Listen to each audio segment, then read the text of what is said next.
Udah kalau masuk pertandingan ni, mesti boleh menang. Yalah. Udah kalau masuk pertandingan ni, mesti boleh menang. Yalah. Dia masak pandai ini gulai. Banyak sedap. Uncle Moto. Dia masak pandai ini gulai. Banyak sedap. Uncle Moto. Ya, Ros. Ini Ros ada bawa nasi lemak dengan kari pap. Ya, Ros. Ini Ros ada bawa nasi lemak dengan kari pap. Sama-sama. Ros, ambil poster ni dan tunjuk pada opah kau.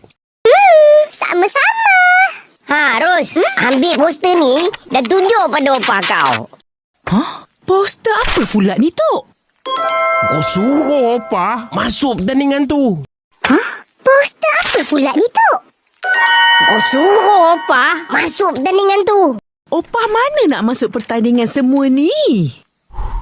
Cubalah suruh.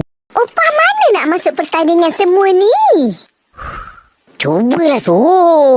Sepi gulai ni, opah kau je yang pandai buat. Dia punya yang paling sedap.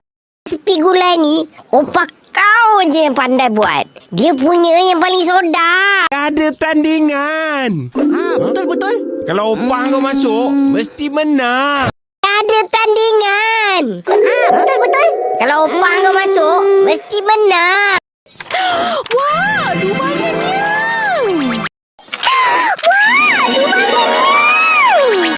Hey, Ros. Ini duit kuih. Uncle simpan dulu. Hey, Ros. Ini duit kuih. Uncle simpan dulu.